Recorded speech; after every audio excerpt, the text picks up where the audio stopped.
मित्रांनो, Walmik Karad is not a joke. तुम्ही त्याला जोक समजत आहात, सामान्य समजत आहात. तुम्हाला असं वाटत आहे की वाल्मिक कराड अटक झाला म्हणजे तो जेलमध्ये चढणार किंवा त्याला फाशी होणार, परंतु तसं अजिबात नाही. कारण वाल्मिक कराड आका आहे, आका. आणि मित्रांनो, तुम्ही त्याला मोका लावू शकत नाहीत, कारण दाऊद इब्राहिमपेक्षा सुद्धा खतरनाक आहे. मित्रांनो, संपूर्ण सिस्टम त्याच्या ताब्यामध्ये आहे. मित्रांनो, जगातील सगळ्यात मोठा पक्ष असणारा भारतीय जनता पार्टी सुद्धा त्याचं काही वाकडं करू शकत नाही.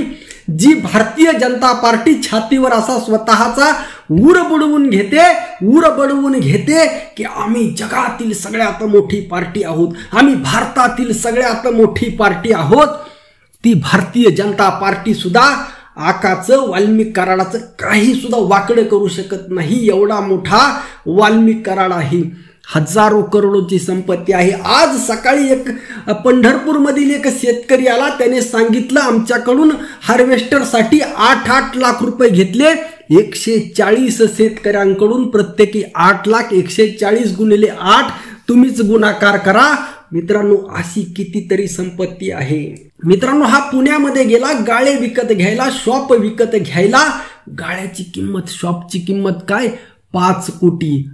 शेजानी 6 लाव, 7 लाव. जिथं एका फ्लॅटची किंमत करोडो आहे, अख्खा फ्लोर बुक कर. इतका पैसा. किती? 35 कोटी. 35, 50 पैशाची कमीच नाही.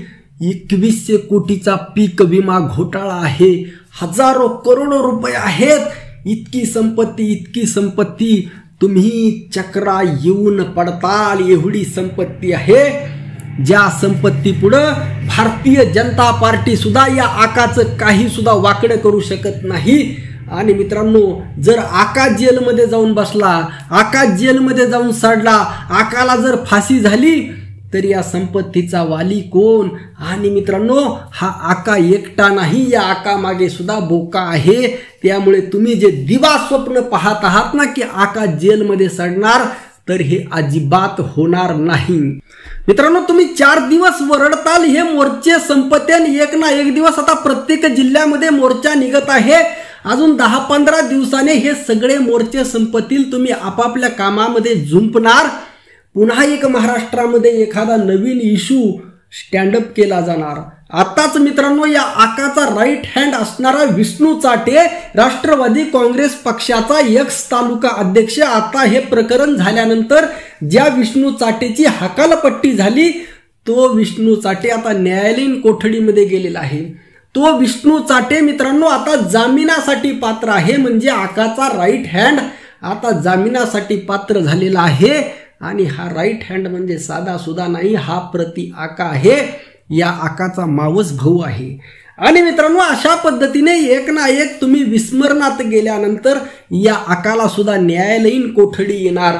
आणि मित्रांनो, हळूहळू जामिनासाठी तर त्याच्याकडे काही पैशाची कशाची काही कमी नाही, यंत्रणेची कमी नाही, वकिलाची कमी नाही. आणि प्रशासनामध्ये SIT लावली. SIT, त्या SIT मध्ये खालचे अधिकारी सगळे आकाचे. तुम्ही कितीही बोंबला, 1 महिना होऊन गेलाय ना, मोबाईलची तपासणी आहे. हा चौकशीचा वरवर दिसणारा फार्स आहे. या 8 जणांवर आज मोका लावण्यात आला, परंतु आकावर नाही लावला. अरे हे 8 जण तर आरोपी होते, त्यांनी प्रत्यक्ष मर्डरमध्ये सामील होते. ते तर आत जाणार होते, फसणार होते, मरणार होते, त्यांना फाशी लागणार होती. असे 8 नाही, असे 800 जण जरी मेले, अशा 800 जणाला जरी फाशी लागली तरी या आकाला काही फरक पडत नाही. किती मेले तरी चालतील, परंतु आका वाचला पाहिजे. कारण आकाच्या मागे असणारा बोका आहे. इतकी मोठी यांची हजारो करोडोची प्रॉपर्टी, आयाशी पैसा आणि दबाव, दहशत, आणि ह्यांनी जे साम्राज्य निर्माण केलेलं आहे. आणि खास करून सर्वात महत्त्वाचं म्हणजे हे लोक लोकशाहीला मानत नाहीत, संविधानाला मानत नाहीत, कायद्याला मानत नाहीत. नो कायदा, नो संविधान, नो लोकशाही, हम करे सो कायदा. आम्ही म्हटलो याच्यावर 307 दाखल कर, 307. आम्ही म्हटलं नाही, अजिबात नाही. आम्ही खून करून जरी म्हटलं गुन्हा दाखल नाही तर अजिबात नाही. इतकी आकाची हुकूमत आहे. आणि अशा आकाला अडकवण्याच्या बाता तुम्ही करता कशाच्या जीवावर? हे अजिबात होणार नाही. आणि मित्रांनो, ज्या पद्धतीने इतके पुराव्याला काय लागतंय त्याचे इतके, हा एक मर्डर नाही संतोष देशमुखचा, याच्या अगोदर सुद्धा किती मर्डर, किती गुन्हे, किती पैसा अमाप, एवढं बेफाम. हो, तो कोणता घोटाळा होता, 2G घोटाळा गाजलेला, त्याच्यापेक्षा महाभयंकर घोटाळेच आहेत. तरी सुद्धा सगळी यंत्रणा चिडीचूप आहे. अनेकांचे हात या आकाच्या बुडाखालीला अडकलेले आहेत. आकाने जर तोंड उघडलं तर एक नाही अनेक जणांचे हात फसणार आहेत. आणि त्यामुळे आकाला वाचवणाऱ्यांची यादी खूप मोठी आहे. त्यामुळेच मी म्हणत आहे की आका हा भारतीय जनता पार्टीपेक्षा मोठा आहे. त्यामुळे विचार करा. रामकृष्ण हरी. जय जगद्गुरु. जय शिवराय. जय भीम.